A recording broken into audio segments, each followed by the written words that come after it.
Bonjour tout le monde, bienvenue à un nouvel épisode de True Talk. Aujourd'hui, on parle de quoi? Aujourd'hui, on parle du bonheur, d'être heureux, de la plénitude, de comment vraiment se sentir bien. Et je vous arrive avec un peu de philosophie aujourd'hui. Mais partez pas tout de suite, je vais pas être aussi peut-être plate ou agréable que vos anciens profs au cégep de philosophie.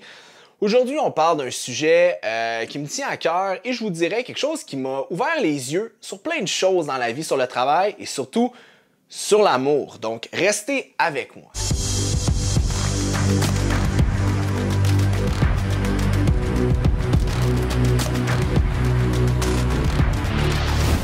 Je ne sais pas si vous connaissez Schopenhauer.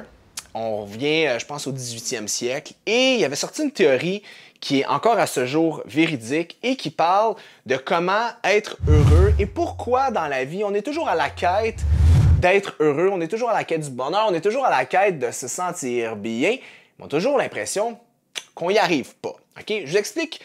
On va commencer avec une formule mathématique qui est assez simple. Okay? Premièrement, on a l'amour qu'on veut. Okay? Donc là, ça crée un désir. Le désir amène un manque et ce manque-là nous amène de la souffrance. Pourquoi de la souffrance? Bien parce qu'on désire avoir de l'amour. Vous me suivez jusqu'à là? Fait que amour, désir, souffrance, manque. Donc, quand vous rentrez dans une relation de couple, vous devenez en relation de couple avec quelqu'un, un gars, une fille, ou tout ça, ou peu importe, ce qui se passe, c'est que si vous tombez en relation de couple, bien, vous n'avez plus la souffrance. Donc, en n'ayant plus de souffrance, il n'y a plus de désir. Mais en n'ayant plus de désir, ben, c'est là qu'on se rend compte qu'on n'a plus rien qui va venir nous driver. Donc, si on enlève le désir, on enlève la souffrance, qu'est-ce qui reste? Il reste l'ennui. OK? Et l'ennui, c'est pas le bonheur, c'est pas le malheur, c'est juste une ligne droite et qui ne bouge pas. Combien de fois vous parlez à vos amis de filles, vos chums de filles, vos amis de gars, vous dites « Écoute, ce gars-là est tout ce que je veux chez un gars, mais il est plate. » Il est plate dans le sens « Je m'ennuie. » L'ennui, OK, c'est un peu, je trouve, le phénomène en 2020, en 2021, c'est l'ennui, puis c'est probablement ce qui vous amène souvent à essayer de changer les choses, à bouger les choses de côté. La même chose au travail.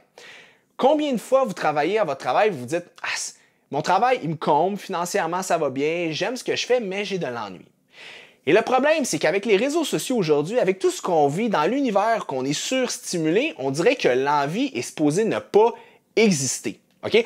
C'est supposé, la nuit, il n'y en a pas. T'sais, vous suivez des gens sur Instagram, ça a l'air, leur vie a l'air jamais ennuyante, ça a l'air d'être une plénitude d'activité et de sécrétion de dopamine et ont l'air tout le temps dans une activité incroyable.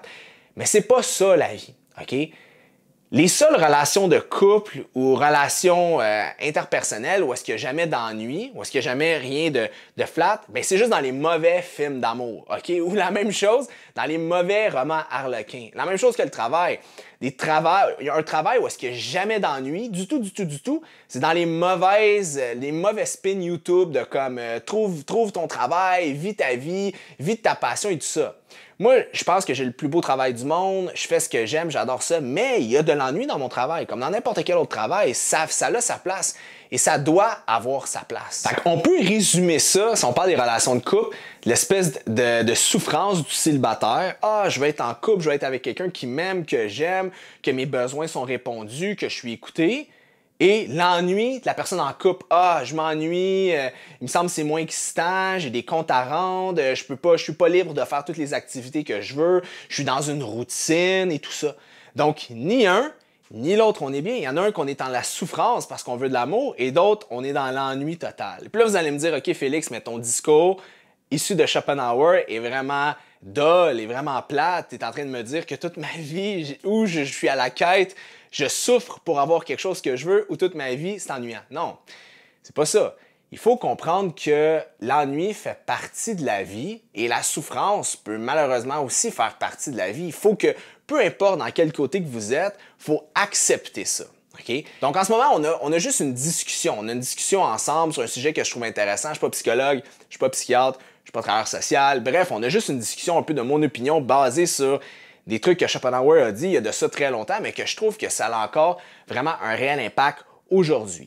Donc, je pense que le but, puis ça c'est juste mon opinion, en amour, c'est d'être moins de s'ennuyer moins ou de souffrir moins avec une personne qu'être seul. Déjà là, c'est une bonne relation. Fait que si vous ennuyez moins avec quelqu'un que si vous êtes seul. Et je pense que la relation amoureuse ou interpersonnelle qu'on cherche tous et toutes, c'est qu'on s'ennuie moins avec cette personne-là qu'avec n'importe quelle autre personne. Là, vous savez que vous avez touché la bonne personne parce que l'ennui que vous avez tendance à avoir de façon sporadique avec certaines personnes, bien, vous trouvez une personne que vous dites, avec cette personne-là, il y a moins d'ennui qu'avec toutes les personnes que j'ai eues. Je pense que c'est là qu'on peut toucher peut-être la jauge du bonheur. Et faites attention, lorsque je parle d'ennui, je vous dis aussi que c'est normal d'en avoir. Si toute votre vie, vous recherchez des relations interpersonnelles, des jobs ou des relations de couple où est-ce qu'il n'y a jamais d'ennui, bien, vous allez vivre dans des montagnes russes qui va venir faire ressortir peut-être une certaine toxicité avec certains liens avec des gens ou aller chercher certains comportements limites que vous pourrez avoir. Il faut accepter, la première des choses, que l'ennui fait partie de la vie et que peu importe ce que vous faites dans la vie, il va en avoir. Parce que si vous êtes à la recherche des relations ou des expériences où est-ce que l'ennui n'est jamais là, c'est là que ça peut devenir problématique parce que vous allez sauter de toujours d'une nouvelle relation à une nouvelle relation en étant toujours dans la souffrance et en la quête de quelque chose qui malheureusement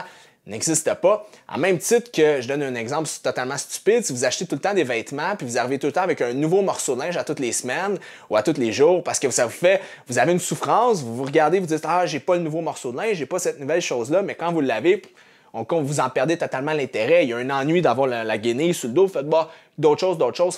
Vous êtes toujours à la recherche de quelque chose. Genre, je pense qu'il faut trouver vraiment le juste milieu, la balance entre la souffrance et l'ennui. Donc voilà, c'était Félix Daigle pour mon analogie sur les relations interpersonnelles, les relations de couple, l'amour, le bonheur, la plénitude et le désir. Donc, dites-moi pour vous, puis on parle sans tabou, c'est quoi pour vous une relation saine? C'est quoi pour vous une relation avec quelqu'un qui est durable? À même titre qu'au travail, c'est quoi pour vous la job qui fait que vous êtes capable de durer là 5, 10, 15 ans sans pour autant quitter? Ou est-ce que l'ennui a sa place et vous rend quand même heureux? Donc voilà, c'était Félix Daigle. N'oubliez pas, un petit like, abonnez-vous à ma chaîne.